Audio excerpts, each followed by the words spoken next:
আমি প্রতি বছরই হজ উমরায় যে কয়বারই আল্লাহ নিছেন প্রবাসীদের কাছে খুব যাই।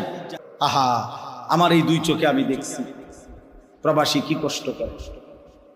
আমি বেশি বলি এটা, 12 ঘন্টা 14 ঘন্টা ডিউটি করে আইসা এই ছোট্ট একটা রুমে 12 জন 14 জন একসাথে থাকে, মানবে তো কোন রকম পইরা থাকে।